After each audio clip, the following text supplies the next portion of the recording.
LG's G4 OLED TV, it's been here a little while, we've run all of our testing and the full written review is currently on AV Forums. So if you want to deep dive into the subject, get all the technical details as well as all of our graphs and so on, then why not head over to avforums.com, or you can stick around here, you can give us a like and a subscribe, and you can watch our video review.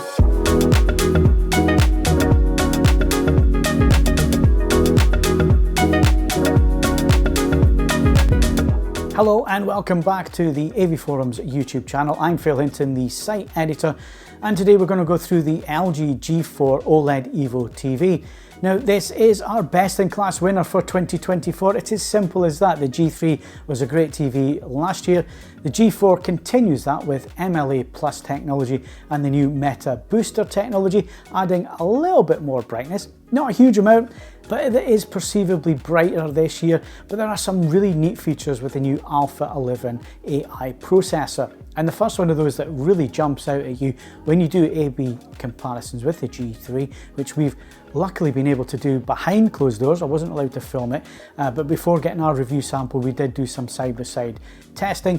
And I've got to say that the G4 certainly looks that little bit sharper. It's a little bit more perceived sharpness thanks to what LG are doing with AI Director, which is a little bit of contrast and brightness manipulation that just brings out edges, makes edges look that little bit sharper without using any processing like edge enhancement or any sharpness being turned up. So you don't see any false edges or anything like that. Images just look that little bit more deeper, and of course objects stand out that little bit better.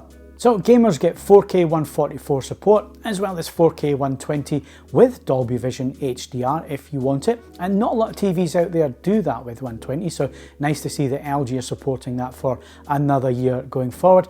We also have NVIDIA G-Sync and of course AMD FreeSync Premium VRR support, and of course you get 4 full bandwidth 48 gigabit per second HDMI 2.1 inputs for your consoles, as well as using a soundbar with EARC support. The LG G4 is the flagship TV this year for LG if you discount the M4, which is the wireless box version of this TV.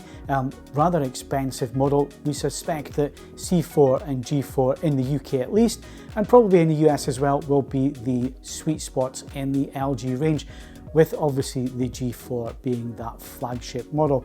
It's a great TV and it's available in a number of screen sizes with MLA Plus technology. So you've got 55, 65, 77 and 83 inch screen sizes with MLA Plus and META Booster, but there's also a 97 inch version going to be available. It's quite an expensive TV because it's such a large TV. It will not have the full MLA technology on board, but it will have a brightness booster technology to boot. The LG G4 looks identical to last year's G3, and if you have a G3, I would probably suggest that you hang on to that TV because it's got most of the features that this TV has, and certainly a lot of the picture attributes are identical. There are a few slight differences when it comes to picture quality, and we'll get into that in a little bit within the review. But if you're looking at the design is almost identical. There is one big change this year, which is great at the 55 and 65 inch screen sizes, and that is that you're going to have 2 different SKUs for this TV, which means that you can go into the shop and you can either buy the W version, which has the wall mount, or the S version, which has a stand. And unlike last year's stand and obviously previous year's stands where you had to go and buy that from LG if you bought a G series model, this one is included in the box, and it also stands upright. There's no lean back on this stand. You also have 2 height adjustment levels. So at the moment I have the TV behind me set low, so it's set towards the surface that it's being mounted on.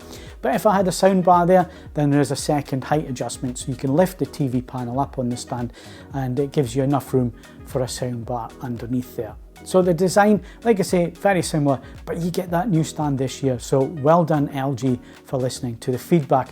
One area where they haven't listened to feedback, unfortunately, is with this remote control. It's rubbish, it's plastic, it gets covered in fingerprints, there's no backlight, and when you're spending all this money on a TV like this and you're getting a cheap remote, it's not great, LG, and your competition absolutely beat you out the park when it comes to the remote controls and having a remote control that looks the part and looks like a luxury item like the TV. The TV looks lovely, so let's have a remote that has the same kind of build quality and luxury feel, please, LG. That would be nice. So let's move on to some of the features of the new Alpha 11 processor. If you are a purist, then you will be happy that you can switch a lot of the processing off. You can have the image as it was mastered and intended to be seen. And with some of the AI features, it actually does help in a number of areas, like motion with cinematic movement, where it adds a little bit of interpolation in there just to smooth that judder that some people can see, because we all see motion that little bit differently. And of course, the other one in there is the AI director, which I already mentioned, which enhances the sharpness of the image. But if you're not a purist, then there are lots of AI features on board where it intelligently looks at the image and tries to adjust the brightness and the color and so on. And where vivid modes in the past have been, really garish to the eye, it's taken a little bit more of a balanced approach in the standard mode. It doesn't look as bad as it has in the past. And of course you have the full adjustment within the menu system, which again looks really neat and tidy on the LG. And if you hover over something, if you're not quite sure what that feature does within the menus, it'll also tell you what that does. So when it comes to picture quality, if you're looking for accuracy out of the box, then you definitely get it with the LG G4. It's one of the most accurate TVs on the market with Filmmaker mode. And this year, Filmmaker mode extends to Dolby Vision as well. Now, we have had Dolby Vision Dark in the past, where it tries to follow the director's intent, creator's intent, and to some extent it did work, but there was some processing that was switched on within the menus, and you'd have to go through all the menu system and switch all those settings off. This year you can just select Filmmaker mode when you're playing Dolby Vision content, and it automatically switches off all the noise reduction and sharpening features that you really don't want, and of course motion smoothing is switched off as well. So you're seeing the content as it was created and intended to be seen, and out of the box this TV is incredibly accurate. Do you need to get it calibrated? Well, that's entirely up to you. Getting a calibration is expensive, but do remember that you're not just calibrating the picture quality when you bring a professional calibrator into your home. They calibrate the entire video chain, and they'll also do a couple of various settings for you, or various presets for you for different lighting conditions and so on throughout the day. It's not just one setting. But out of the box in Filmmaker mode, what we would like to see in the future, LD, is a daytime mode and a nighttime mode for Filmmaker. I think that would make it maybe a little bit easier for some users out there. But certainly with the Filmmaker mode, you can adjust the OLED brightness. It's set at 80 out of the box, which is plenty bright given the MLA technology used by the G4 for the average living room. I've had no problems here. As you can see, we have a lot of light behind us here. We're filming this during the day, and this is later in the day, so the light is starting to disappear. This TV can handle it. It's not washing out. We're not getting crushed blacks or anything like that.